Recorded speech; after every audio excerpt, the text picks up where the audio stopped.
escuchan bien? Muy bien. El primer tema es sobre la terapia anticonvulsivante. ¿Ya? Para tener claro cuándo calificamos que un paciente tiene ya el diagnóstico de epilepsia, existe una definición práctica publicada en Lilay en el 2014. Entonces, vamos a ver que la epilepsia va a ser considerada una enfermedad que cumpla con alguna de estas tres características, ¿no? Que al menos tenga dos crisis que sean no provocadas o reflejas, quiere decir debidas a otra causa, por ejemplo, una hipoglicemia, una hiperglicemia, un trastorno hidroelectrolítico, que estén separadas más de 24 horas entre sí o que exista una crisis no provocada o refleja y una probabilidad de presentar una nueva crisis durante los siguientes 10 años con similar riesgo general de recurrencia, al menos en un 60%, tras la aparición de dos crisis no provocadas.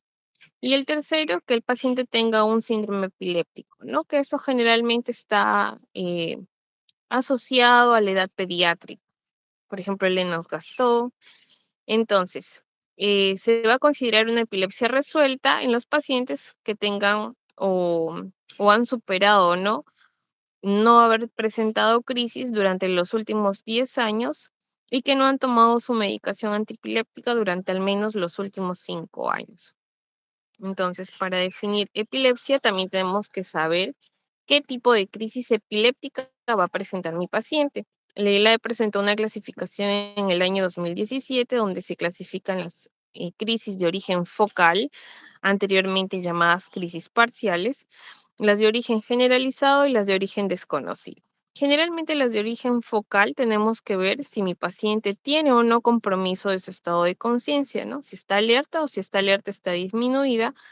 Precisar si tienen origen motor, o sea, el paciente va a presentar automatismos, por ejemplo, los orobraquiales, si hay atonía, si los movimientos que hay son clónicos, si hay espasmos epilépticos, si hay una alteración hipercinética, si hay mioclonías o son tónicos.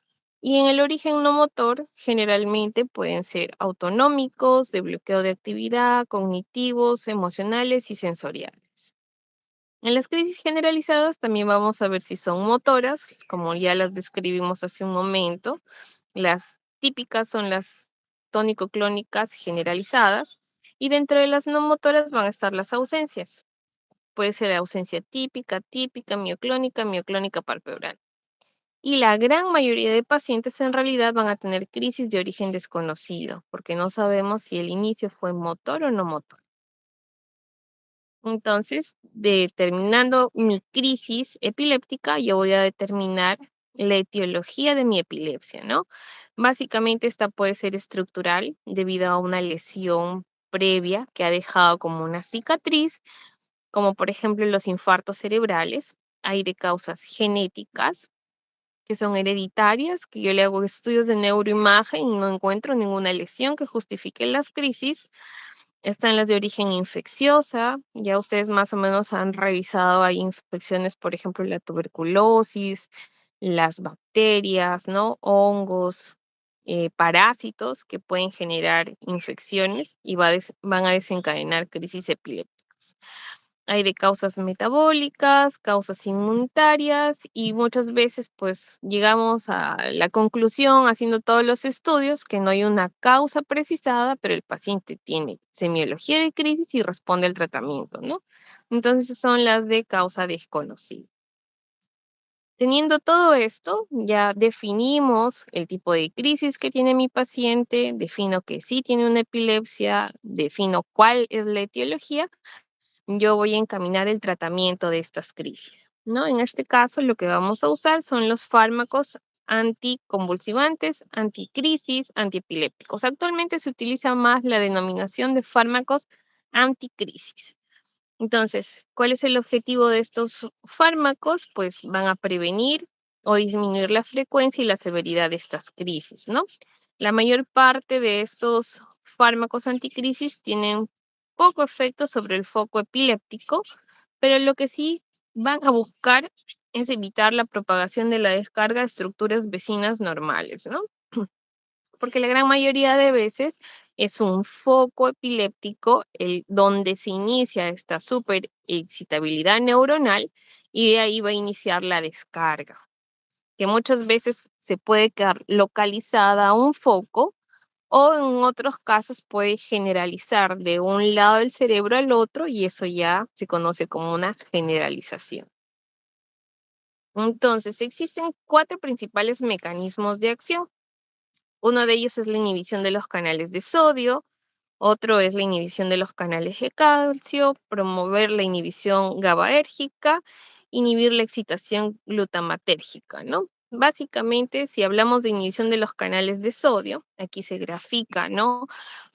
Tenemos una membrana cerebral y vamos a ver que hay canales, proteínas que van a funcionar de canales, ¿no? Básicamente, en este caso, lo que va a introducirse dentro de la célula es el sodio.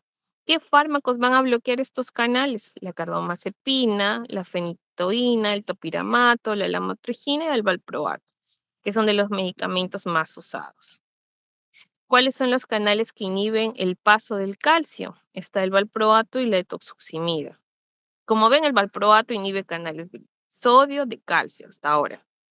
Inhibición GABAérgica, a este nivel lo que vamos a inhibir son receptores GABA, puede ser GABA-T, GABA-4, entonces aquí va a funcionar también el valproato, la tiagabina, y ya de manera presináptica. De manera posináptica se van a inhibir, por ejemplo, el sitio de unión del GABA, y en este caso actúan las benzodiazepinas y los barbitúricos. Receptores del glutamato, en este caso hay receptores AMPA, NMDA, cainato, y los medicamentos que van a funcionar a este nivel también están incluidos, por ejemplo, el valproato de sodio. Entonces, ¿cómo se clasifican estos medicamentos? Existen tres generaciones. En la primera generación, los primeros medicamentos utilizados tenemos a la fenitoína, el fermobarbital, la primidona y la etosuximida. De segunda generación tenemos la carbamazepina, las benzodiazepinas, el valproato de sodio y ya como última generación dentro de los medicamentos más recientes vamos a tener a la motrigina, el levetiracetam, topiramato, gabapentina, lacosamida y vigabatrina.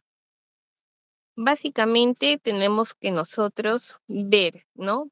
Ya conocemos el mecanismo de acción de los medicamentos, sabemos cómo actúan, pero lo que tenemos que hacer es lo que acabamos de mencionar al inicio, ¿no? Precisar qué tipo de crisis tiene mi paciente, la etiología y ver de acuerdo a ello qué medicamento voy a usar, ¿no? En lo posible se recomienda que sea una monoterapia. Iniciamos con dosis pequeñas para poder llegar a la dosis máxima tolerada, porque muchos de estos medicamentos pues tienen efectos adversos, reacciones adversas, ¿no? Vamos a ir también evaluando si es que generan algún grado de toxicidad y vamos a ir cambiando el intervalo de las dosis. Y obviamente lo que tenemos que conocer son los principios farmacocinéticos para regular, ¿no?, esta medicación y considerar interacciones si es que existiera alguna otra enfermedad con otro uso de medicamentos. Entonces, ¿cuáles son estos principios de tratamiento? El diagnóstico correcto de epilepsia, porque hay que tener en consideración los diagnósticos diferenciales cuando hablamos de epilepsia, ¿no? Pacientes, por ejemplo, adolescentes, pacientes jóvenes, muchas veces presentan crisis psicógenas, que es un trastorno paroxístico no epiléptico. Entonces, no es una epilepsia, ellos simulan crisis y a veces le damos el medicamento adecuado a la dosis adecuada y no van a responder a la medicación porque obviamente no estamos hablando de una epilepsia, ¿no? Entonces, tenemos que elegir qué fármaco es el indicado porque, por ejemplo, para las crisis focales se inicia con un medicamento, para las crisis generalizadas con otro tipo, ¿no? Ver si realmente en la dosis que estamos dando al medicamento llegamos a ese control de crisis, de preferencia es iniciar con monoterapia y vamos monitorizando estos fármacos. ¿En qué sentido? En que, por ejemplo, muchos de estos tienen metabolismo hepático, entonces tenemos que ir haciéndoles controles seriados de perfil hepático para ver si no hay algún daño a ese nivel, ¿no? Y ameriten un cambio de medicación. ¿Cuál es la Cocinética ideal, pues ver que tenga una alta biodisponibilidad oral, si tiene o no una baja unión a proteínas, que su vida media sea larga, ¿no? Que requiera menos cantidad de veces de administración al día, que no tenga metabolitos activos, que no induzcan, que no tengan inducción enzimática, que tengan pocas interacciones y que de preferencia tengan eliminación renal.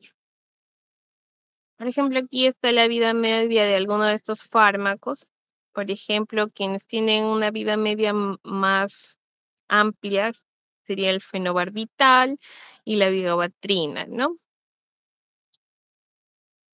Tienen un enlace a proteínas, pues un mayor porcentaje, más de un 80% la fenitoína y el valproato llega casi al 100%, la carbamazepina más de 60%, el fenobarbital más de 40%, al igual que la lamotrigina.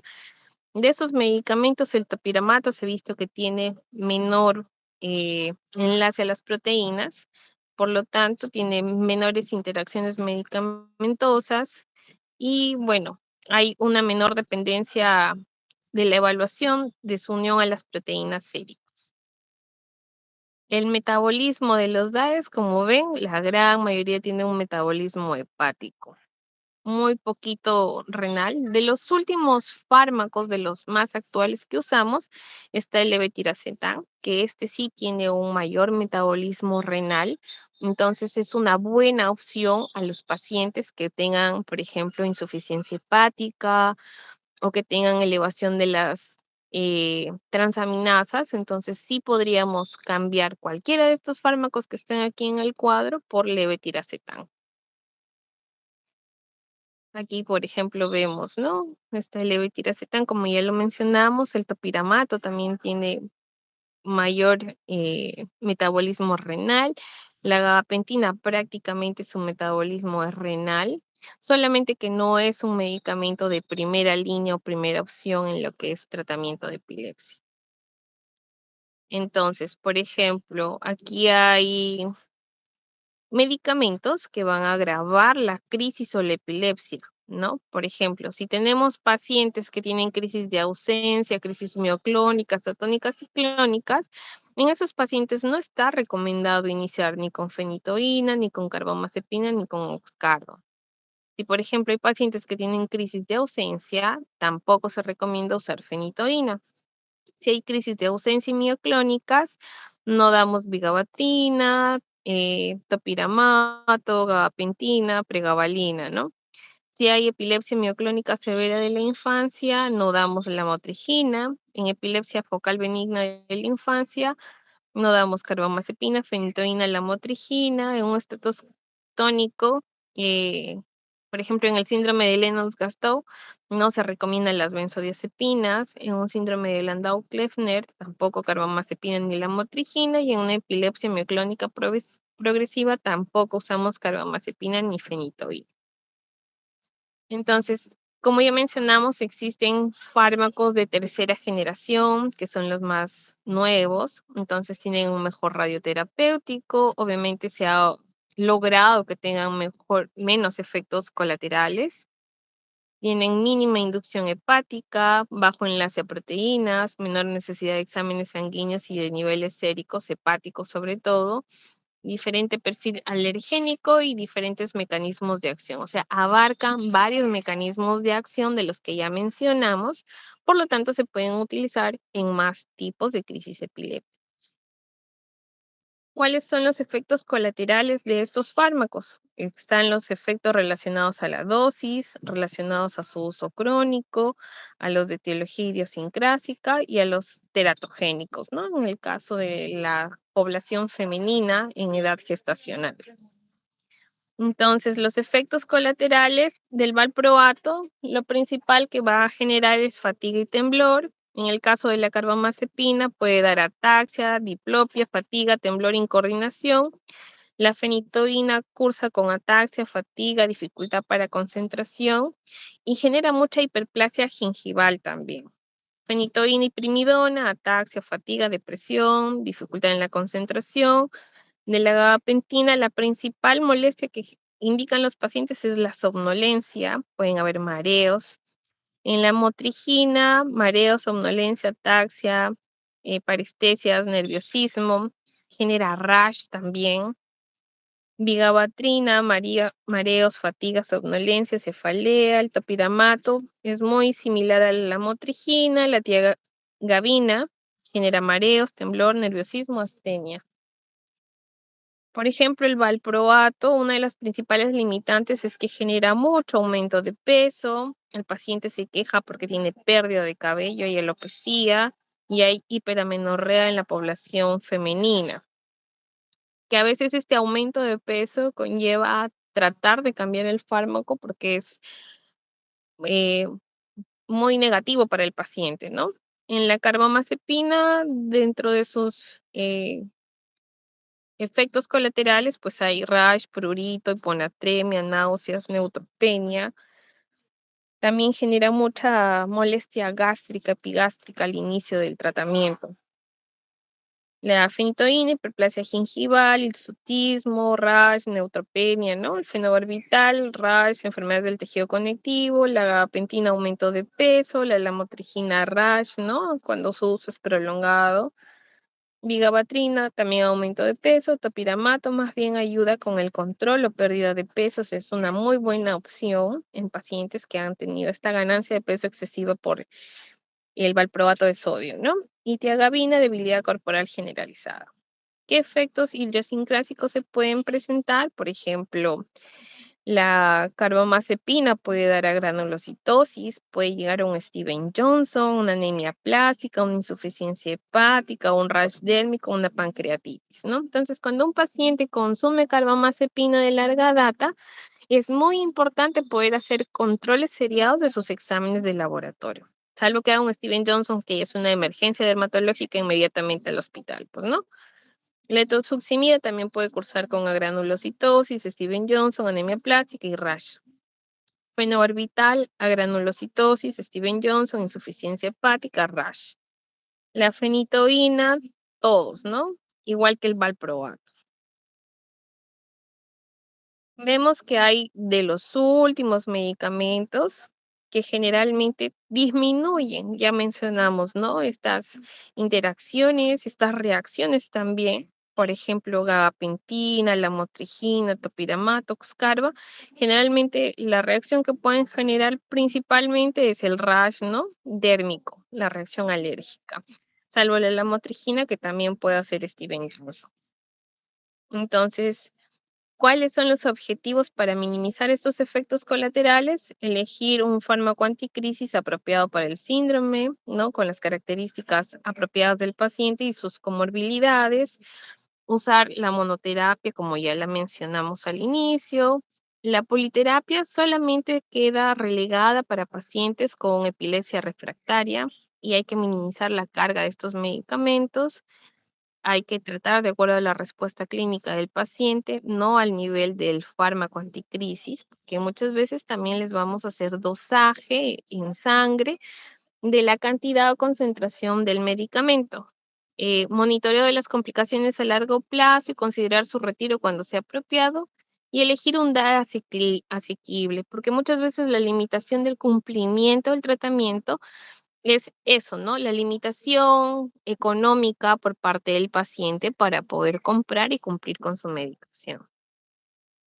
Hay también elección del medicamento de acuerdo a la edad del paciente, ¿no? En los niños hay que ver medicamentos que sean bien tolerados, que no tengan efectos secundarios conductuales cognitivos, que no exacerben sus crisis, sin efecto a nivel hormonal, sobre todo en niñas, que tengan demostrada o aprobada su seguridad en ensayos pediátricos, sin efectos adversos específicos y una formulación aceptada por los niños. Generalmente, la gran mayoría de esta formulación, pues, va a ser a nivel de jarabe, ¿no? En suspensión vía oral.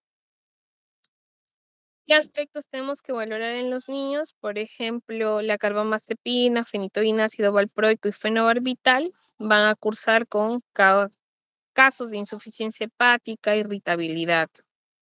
Por ejemplo, la lamotrigina, gabapentina, topiramato, Xcarba, levetiracetam, pregabalina, lacosamida, dentro de los principales efectos que vamos a ver es que los niños pueden presentar rash y shock de calor, ¿no? ¿Qué medicamentos debemos usar en el otro extremo de la edad, en los pacientes geriátricos? Básicamente acá es más difícil porque son pacientes polimedicados, tienen otros factores de riesgo, ¿no? Entonces, lo ideal es que no tengan inducción enzimática hepática, más del 90% eh, de pacientes que toman estos fármacos están sujetos a muchas interacciones, por lo que acabamos de mencionar, que no generen sedación por el riesgo de caídas, que no tengan mucha variabilidad en su absorción, que tengan buena actividad en ensayos clínicos, sobre todo a esa edad. Y, por ejemplo, la carbamazepina, fenitoína, ácido valproico y fenobarbital, pues sí se ha visto que generan una inducción enzimática importante, pueden tener factores de riesgo a nivel cardíaco, eh, los que son más recomendados a esta edad, pues son gabapentina, topiramato, oxcarba, levetiracetam, pregabalina y lacosamida. Entonces tenemos que ver qué tipo de crisis tiene mi paciente y de acuerdo a ello yo voy a escoger mi fármaco anticrisis, ¿no? Todos los fármacos anticrisis, excepto la etosuximida, son efectivas contra crisis de inicio focal. ¿Ya? Estudios individuales pueden favorecer una droga, pero no existe evidencia consistente de superioridad de una sobre otra, ¿no? Entonces, existen 5 fármacos que son considerados como amplio espectro y son efectivos contra crisis focales y generalizadas.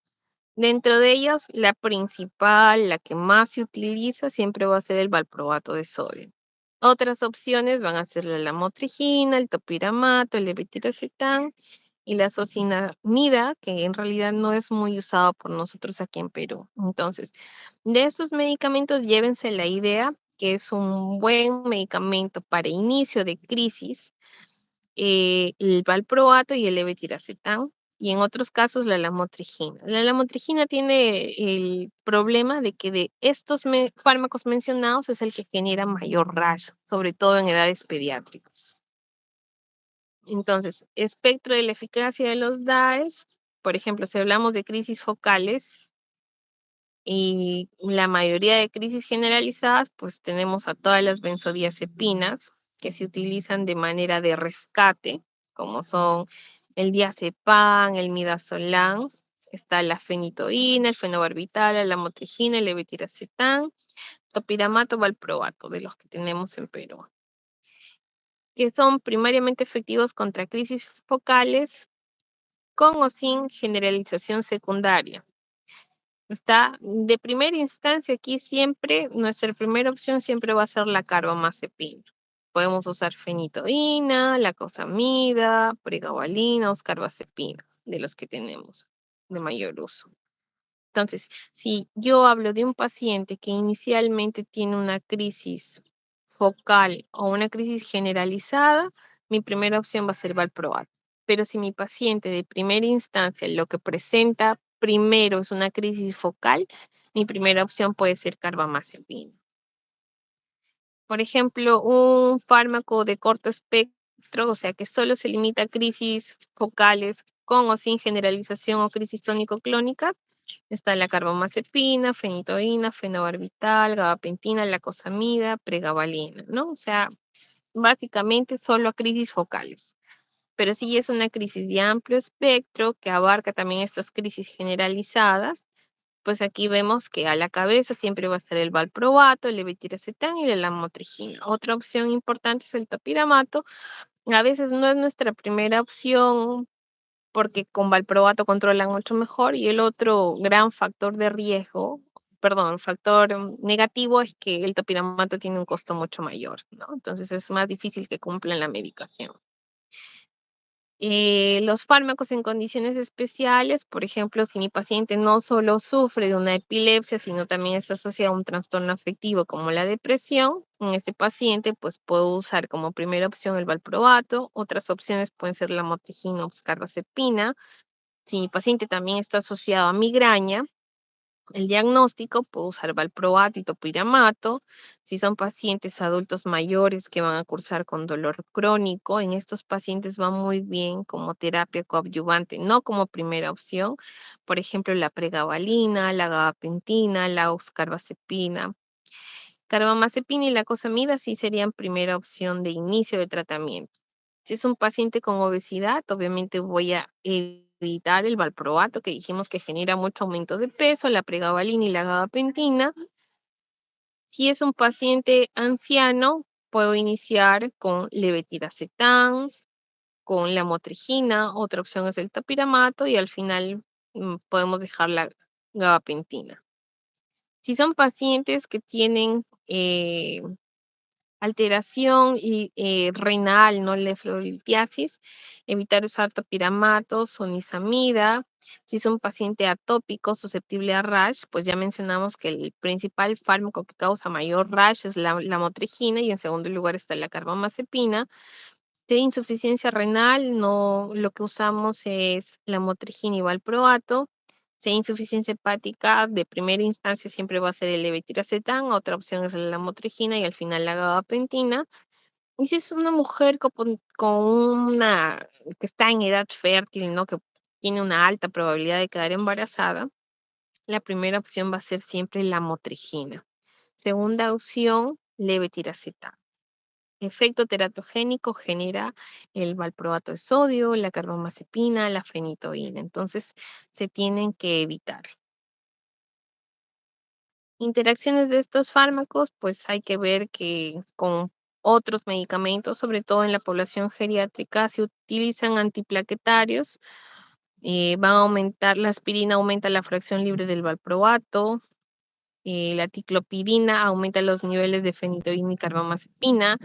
Por ejemplo, con algunos antiarrítmicos, los fármacos van a aumentar su metabolismo. Por ejemplo, diltiazem y verapamil aumentan los niveles de fenitoína. Si el paciente está con tratamiento para la hipertensión arterial, estos fármacos anticrisis e inductores van a aumentar el metabolismo de los beta bloqueadores y de los medicamentos anticálcicos. Los anticoagulantes orales aumentan también su metabolismo. La fenitoína aumenta el efecto inicial de los ACOs y luego lo reduce. Los ACOs van a aumentar a su vez los niveles de fenitoína, entonces hay que ajustar la dosis. Si los pacientes utilizan diuréticos, básicamente hay que reducen la respuesta diurética de la furosemida en el caso de la fenitoína. Hay que tener mucha precaución con carbamazepina y oxcarba porque generan hiponatremia. Si el paciente utiliza digoxina, por ejemplo, la fenitoína reduce significativamente sus niveles y si lo asociamos a hipolipemiantes, estos fármacos inductores van a aumentar su metabolismo, ¿no? Entonces, básicamente, la idea que ustedes se tienen que llevar estudiando estos temas es, primero, poder definir si mi paciente realmente tiene una epilepsia, reconocer qué tipo de crisis tiene el paciente, porque de acuerdo a ello yo voy a seleccionar mi fármaco, ¿no? Ver en qué edad de inicio o debut está el paciente, ¿no? Si es un paciente en edad pediátrica, si es una paciente mujer en edad fértil, si es un paciente en edad geriátrica, y de acuerdo a ello, pues más o menos, de acuerdo a los mecanismos de acción, escoger qué fármaco voy a iniciar, ¿no? Pero como para que se lleve una idea general. Si mi paciente de inicio tiene una crisis focal, con lo que voy a iniciar yo es con un fármaco como la carbamazepina o la fenitoína. Si mi paciente por ahí tiene una crisis focal, pero que luego se generaliza, o sea, tiende bilateralidad porque va a afectar ambos hemisferios cerebrales, en ese caso yo puedo iniciar con valproato de sodio, con levetiracetam, con la motrigina, ¿no? Si tengo una paciente mujer en edad fértil, ya sé que mi medicamento de opción va a ser la lamotrigina, que tengo que evitar el valproato, la carbamazepina, la fenitoína. Y bueno, en los pacientes adultos mayores, de acuerdo a todas estas interacciones, también escoger el mejor fármaco. Ahora vamos a pasar al siguiente tema.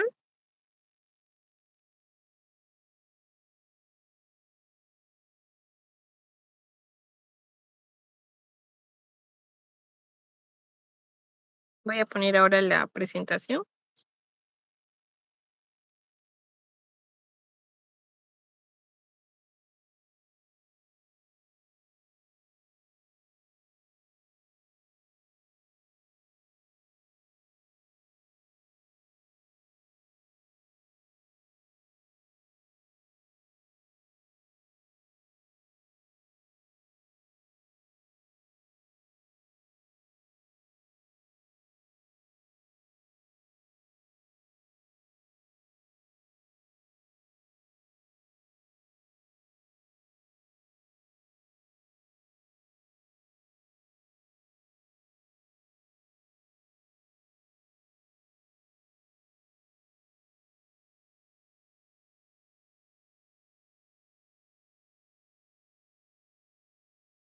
Entonces, el siguiente tema es el tratamiento de los desórdenes vasculares cerebrales, ¿no? Básicamente, ya me imagino que han revisado que dentro de estos desórdenes, la principal manera de dividirlos es en los que tienen una etiología isquémica y los que tienen una etiología hemorrágica, ¿no?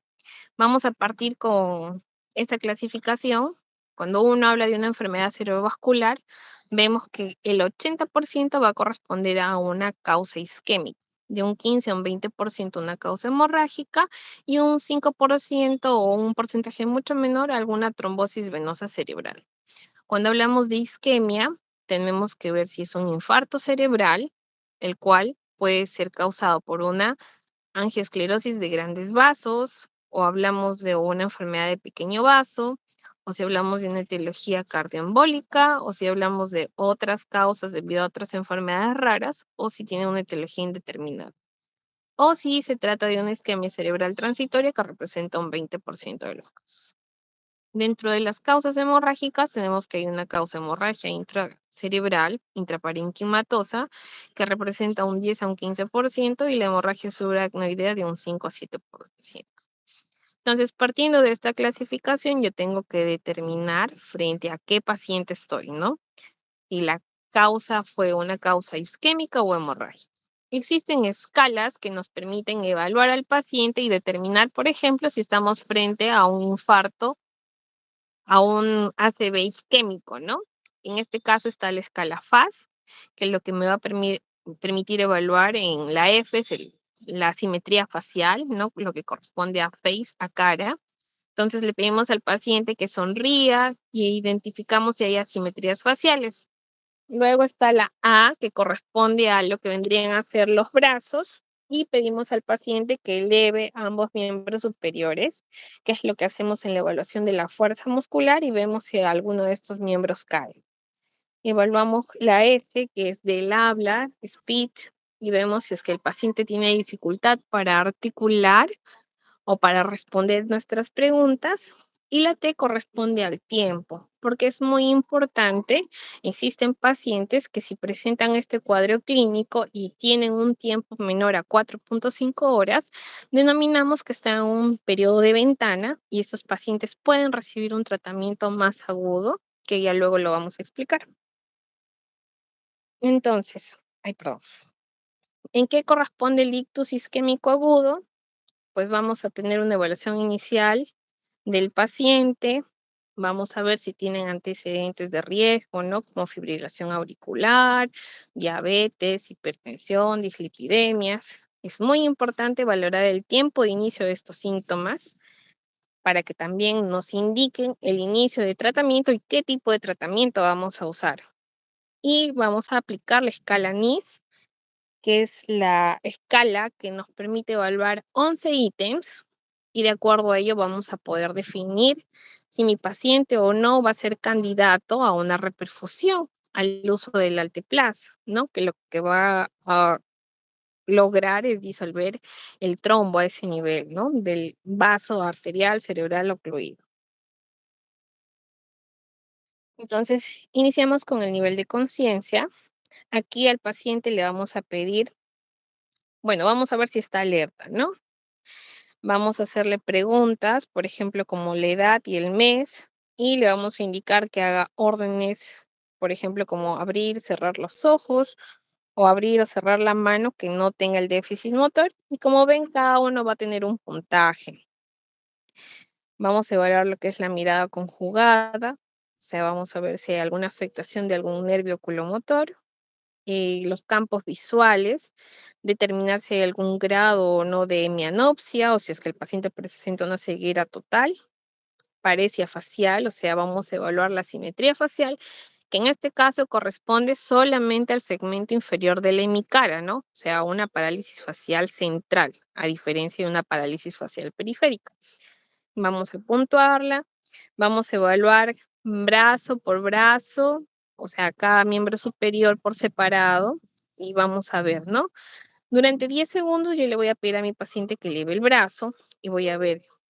Obviamente, si mi paciente lo mantiene durante 10 segundos, se puntúa cero. Hay algunos casos de pacientes que tienen el miembro amputado, también lo puntuamos cero. Si es que este miembro claudica en menos de 10 segundos, pero no toca la cama, se le da un punto. Si claudica en menos de 10 segundos y la extremidad toca la cama, se le da 2 puntos. Si existe movimiento, pero no alcanza la posición o cae inmediatamente, 3 puntos. Y si ya el déficit motor es completo, se le da 4 puntos. Se hace lo mismo para cada lado. Vamos a evaluar también la fuerza en miembros inferiores. Vamos a hacer lo mismo en el lado derecho que en el lado izquierdo, lo mismo que hicimos en miembros superiores, solo que aquí el tiempo es de 5 segundos. Evaluamos si hay presencia de dismetría, o sea, alteración en la coordinación. Evaluamos lo que es la sensibilidad, o sea, si el paciente presenta hipoestesia o anestesia, obviamente en el lado afectado donde hay el déficit motor.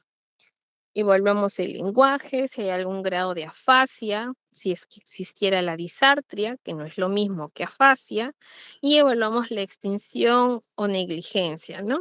Quiere decir que aquí vamos a comparar dos lugares al mismo tiempo, sea con un estímulo visual, con un estímulo táctil, espacial o corporal. Entonces vamos a obtener una puntuación que va de 0 a 42 puntos. Entonces, ¿cuándo puedo decir que este puntaje me sirve para decidir trombolizar a un paciente? Cuando el puntaje está en un rango de 5 a 25 puntos? Pero ya con un puntaje mayor a 11 me indica que lo que ha ocluido es un vaso grande. Entonces, sí hay un alto riesgo de que este infarto se transforme en un infarto maligno, que quiere decir que va a afectar prácticamente a la mitad del hemisferio cerebral, ¿no? Entonces, me llega un paciente con la clínica de un infarto cerebral, que sería, pues, ¿no? Un paciente con por ahí hemiparesia, tal vez disartria o tal vez afasia, con cierto grado de trastorno de conciencia. Entonces, eh, lo que tengo que hacer es valorar con mi equipo de stroke en menos de 15 minutos, realizarle una analítica, que en realidad el principal examen en sangre que sí no debe faltar es poder hacerle un hemoglucotest. Anteriormente sí se esperaba el perfil de coagulación, ¿no? Por si había riesgo de trastorno de la coagulación, pero en la actualidad lo único que sí o sí se tiene que hacer al paciente es un hemoglucotest. Hay que hacerle una tomografía antes de los 30 minutos desde que ingresó. ¿Por qué? Porque la tomografía me va a poder determinar si realmente estoy frente a un evento isquémico o hemorrágico, ¿no? Porque el tratamiento no va a ser el mismo. Y valoramos el tema de la fibrinólisis, que en este caso lo que vamos a usar es el Alteplas, y eso se realiza después de realizar la tomografía, ¿no? Entonces, tengo un paciente que tiene un infarto agudo, que está dentro de las 4.5 horas que dijimos que es el periodo de ventana, que necesito hacerle la trombólisis.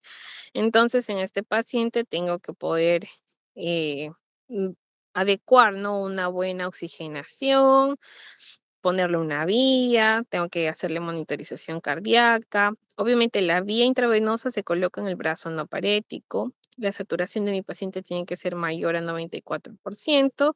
Ya mencionamos que hay que descartar que no hay una hipoglicemia. La dieta absoluta debe ser por la boca. Estos pacientes hay que evitar ponerles sonda nasogástrica, sonda urinaria. ¿Por qué? Porque si vamos a utilizar el Alteplas, puede generar sangrados también, ¿ya? Y bueno, Obviamente, esto se hace en un área de trauma shock, donde se corre con la tomografía, donde se le ponen la vía al paciente y este va a ser atendido sea por el emergenciólogo y el neurólogo de turno, ¿no? Entonces, el soporte de la vía aérea y valorar, ¿no? Hay pacientes que sí requieren mayor soporte ventilatorio. Lo que hay que lograr sí o sí, la idea que ustedes tienen que llevarse es que la saturación de ese paciente tiene que ser más del 94%. Hay que corregir, si es que mi paciente tiene fiebre, tenemos que bajarla, ¿no? La temperatura no puede ser mayor a 38 grados. Si hay hiperglicemia persistente, incluso, por ejemplo, dentro de las 24 horas después del tratamiento, esto nos indica un mal pronóstico en el paciente. Generalmente, cuando yo evalúo a mi paciente, las cifras de glucosa que deberían tener para trombolizarlo es entre 140 y 180. Tampoco podemos bajar tanto la glucosa, o sea, generarle una hipoglicemia. Y si es que mi paciente tuviera una glucosa menor a 60, la trato y a los 30 minutos, 40 minutos valoro si es que persistiera el déficit motor, porque muchas veces estos pacientes con hipoglicemia pueden simular un infarto cerebral. Entonces, solamente si mi paciente tiene una presión mayor a 220/120, eh, tengo que usar antihipertensivos. No se recomienda reducir más del 15% en las primeras 24 horas, porque lo que vamos a hacer es empeorar la zona de necrosis.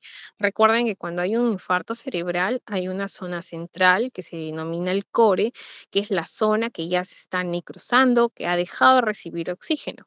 Pero alrededor hay un halo, es una zona que describe, ¿no? Como una zona de penumbra y esta zona, si es que se baja demasiado la presión arterial, puede transformarse en mayor zona de necrosis y estamos condicionando a que nuestro paciente tenga una mayor zona de lesión, por lo tanto, presente mayores secuelas. ¿Ya? Si el paciente sí va a ser trombolizado, se recomienda que la presión no sea mayor a 185/110. Y si es un paciente que ya recibió la terapia de reperfusión, durante las primeras 24 horas la presión no debe ser mayor a 180/115. Pasadas ya las 24 horas, sí podemos llegar a valores no mayores de 140/90 y le reiniciamos, si es que nuestro paciente sufriera de hipertensión arterial, su tratamiento antihipertensivo habitual. Entonces, si es un paciente susceptible de trombólisis y tiene una presión sistólica mayor a 220 y diastólica 120, se observa. Si esos valores no mejoran, más que usar captopril, lo que se indica es el labetalol intravenoso. Entonces, obtenemos disminución de estos valores, vamos a proceder a la trombólisis, ¿no? Entonces, tampoco disminuyendo o sea, el objetivo es que sea menor a 185/110. Iniciamos la terapia trombolítica. Entonces, aquí podemos hacer una trombólisis intravenosa, que es la más usada, hay trombólisis intraarterial, y hay otro paso que es la trombectomía mecánica. Aquí sí participan lo que son los neurólogos intervencionistas. Muchos de estos pacientes se les puede dar tratamiento trombolítico intravenoso, pero van a requerir de una trombectomía mecánica. Lastimosamente, no todos los hospitales contamos con neurólogos intervencionistas y pues estos pacientes tienen peor pronóstico. ¿Ya? Entonces, ¿cuáles son las ventajas de la repercusión en un infarto agudo? Pues se empieza a contar a partir de la última vez que fue visto normal o cuando un testigo lo cuantifica, porque existen lo que son los wake up stroke, o sea, mi paciente se acostó, yo lo vi a las 9 de la noche y a las 6 de la mañana que se despierta lo encuentro con déficit motor. A este paciente no se tromboliza, porque no sabemos si el infarto fue a las 10 de la noche, 1 de la mañana, 4 de la mañana, 5 de la mañana, 5 minutos antes de que yo vea al paciente. Entonces, tenemos la limitación en que no podemos precisar el tiempo, ¿ya? Entonces, tengan presente que existen los wake up stroke, que son pacientes que fueron vistos por última vez antes de dormir normal y al momento de despertar presentan el déficit motor, estos pacientes no son candidatos a trombólisis. Está la trombólisis intravenosa, aquí lo que vamos a usar es el Alteplast.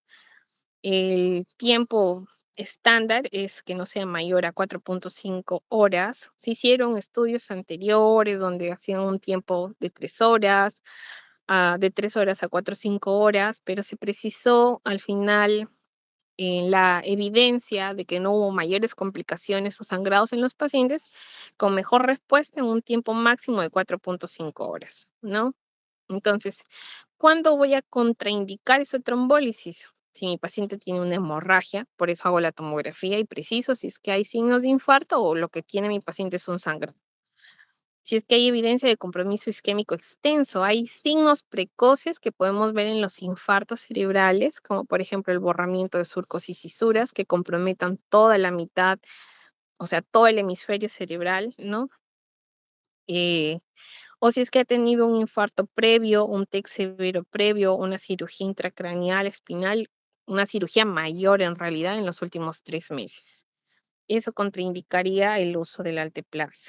Hay otras contraindicaciones valorables, por ejemplo, eh, que haya tenido una neoplasia gastrointestinal en los últimos 21 días, que tenga sí o no una malformación vascular intracraneal no rota, que sea evidenciable un valor de plaquetas menor a 100.000, un INR mayor a 1.7, un PTT mayor a 40, un PT mayor a 15 segundos, ¿no? O sea, un trastorno de la coagulación evidente.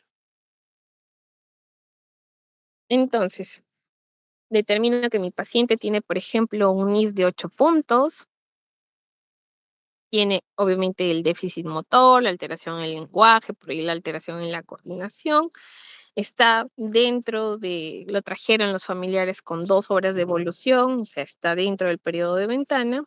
Entonces, si mi paciente está tiene, ¿no? Más de 18 años, aquí ponen 80 años, pero en realidad hemos tenido pacientes de 85 años y que igual los hemos trombolizado, ¿no?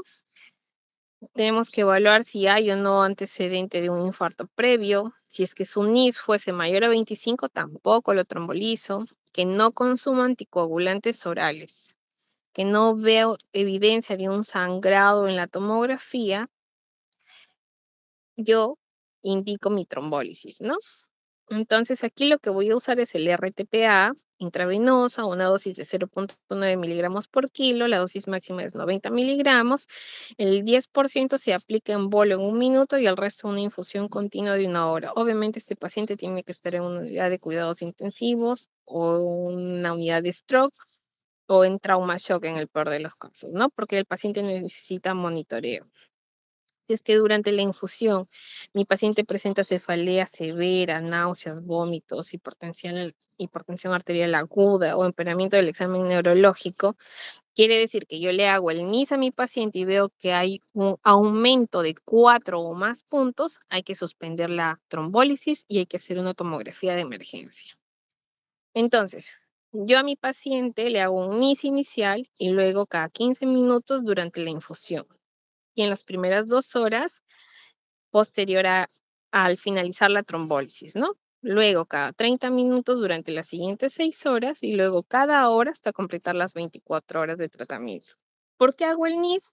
Porque tengo que ver si hay o sea, un aumento en el valor del NIS o un empeoramiento del estado de conciencia de mi paciente, porque este paciente tiene que estar monitorizado estrictamente las primeras 24 horas.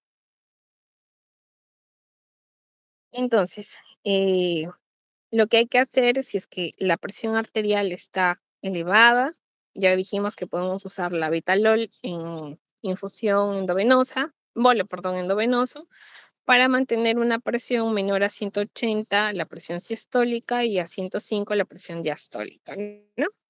Durante las primeras 24 horas. Y al finalizar las 24 horas del tratamiento de este paciente, yo le tengo que pedir una tomografía control o en el mejor de los casos, si es que mi centro lo cuenta, una resonancia cerebral, ¿no?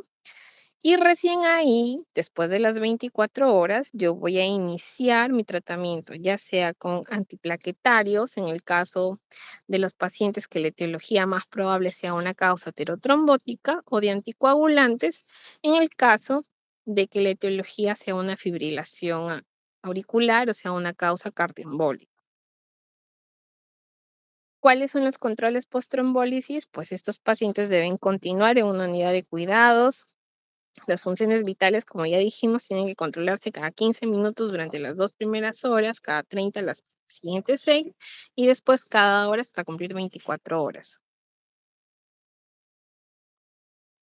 Hay que evitar las funciones arteriales, evitar los fármacos antiagregantes, anticoagulantes dentro de estas primeras 24 horas. Y obviamente también se evita lo que ya mencioné, que es la colocación de sondas nasogástricas, urinarias, ¿no? Por el mayor riesgo a sangrado. ¿Qué valoramos en esa tomografía a las 24 horas? Que el infarto no se haya transformado en una hemorragia, que el infarto no sea más extenso. Si ya se define mi infarto y veo que no hay ninguna contraindicación, yo voy a iniciar mi tratamiento antiplaquetario, ¿no?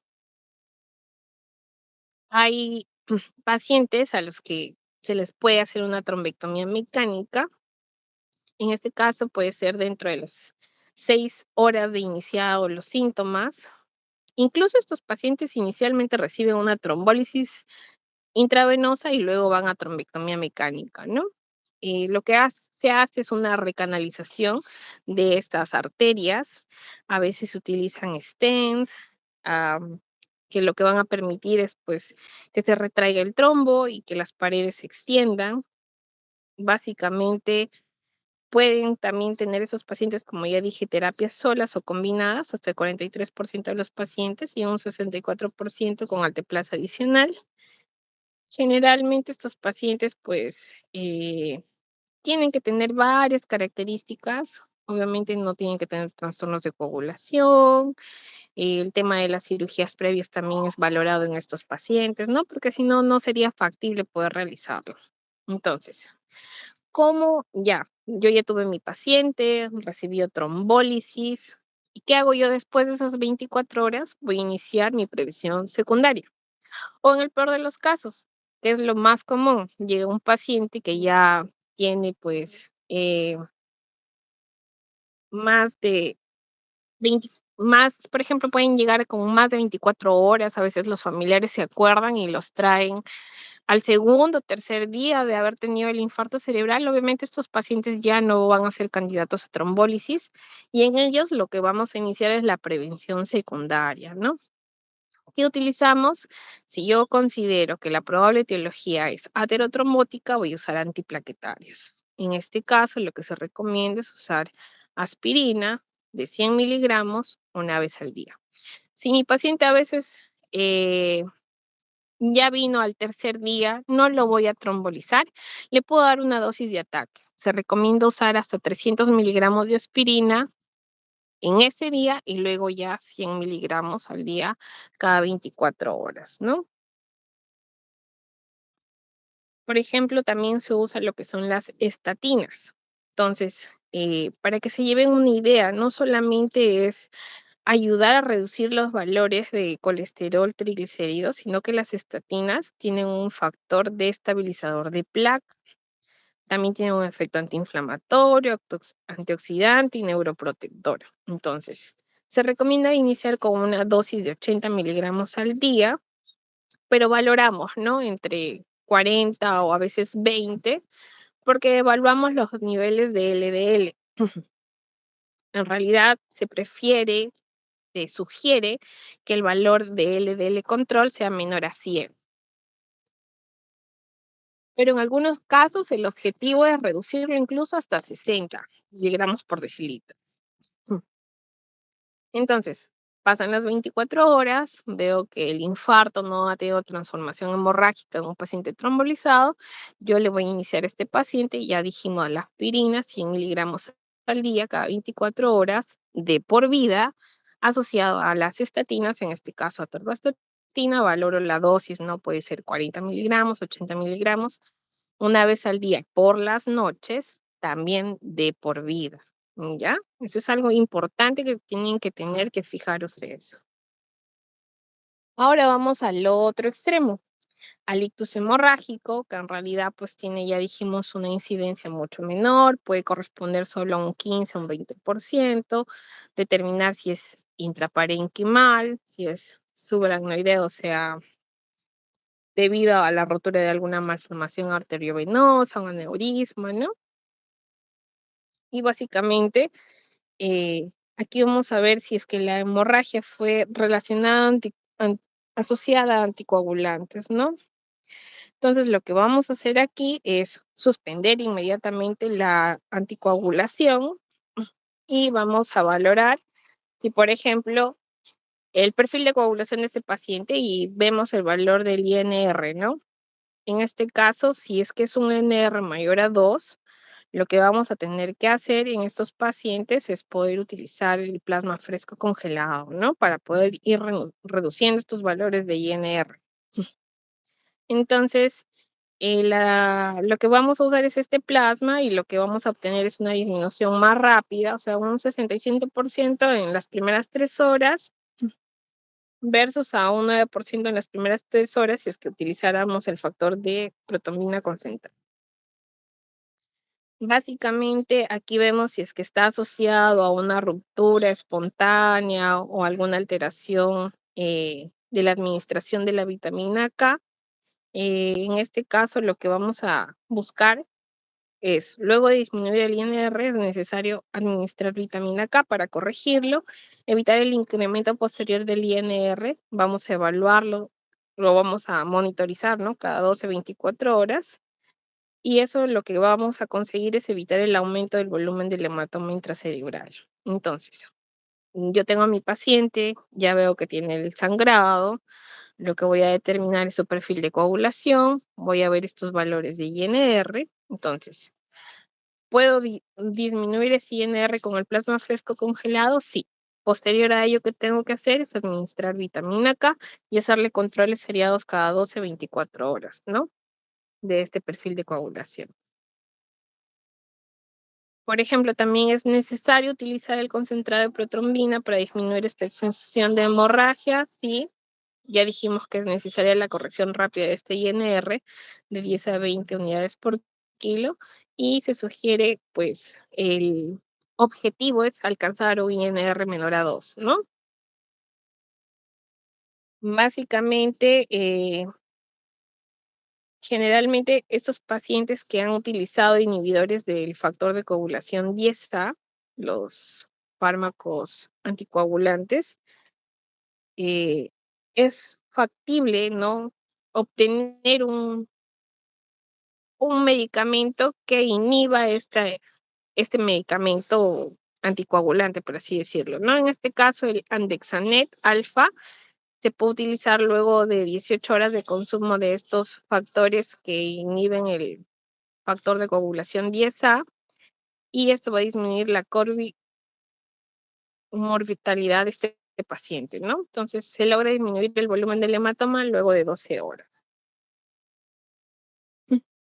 Existen otros medicamentos, anticuerpos monoclonales, que por ejemplo podemos utilizar en caso de otros NOACs, ¿no? Uno de los NOACs anticoagulantes más utilizados que tenemos es el dabigatran. Entonces, se puede utilizar el indarucirumab, que es el que va a generar pues un efecto contrario y va a neutralizar los efectos del dabigatran, que va a ser la causa de esta hemorragia en estos pacientes, ¿no? Entonces, se va a utilizar 5 gramos endovenosos y pues vamos a ver que hay una respuesta completa, ¿no? Eh, en realidad hay estudios, no son tantos, que demuestre un cambio estadísticamente significativo, pero es lo que se usa y es el único fármaco, el único anticuerpo monoclonal estudiado o conocido que tenga efectos sobre el dabigatran. Hay otros NOACs que en realidad hasta el momento no se conoce que podríamos utilizar para disminuir sus efectos, ¿no? Básicamente, ahorita estamos hablando de la hemorragia debida al uso de anticoagulantes. Por ejemplo, en estos pacientes se podría utilizar dentro de las primeras 2 a 6 horas el carbón activado para disminuir la absorción de estos NOACs y pues lo que van a hacer es disminuir la vida media de este medicamento. Por ejemplo, en pacientes que tienen hemorragias asociadas al uso de antiplaquetarios, eh, generalmente cuando yo hago el examen de mi paciente voy a ver que esta hemorragia está a nivel de núcleos de la base y a veces son tan extensos que van a requerir de manera inicial un tratamiento quirúrgico, ¿no? Para descomprimir esta área.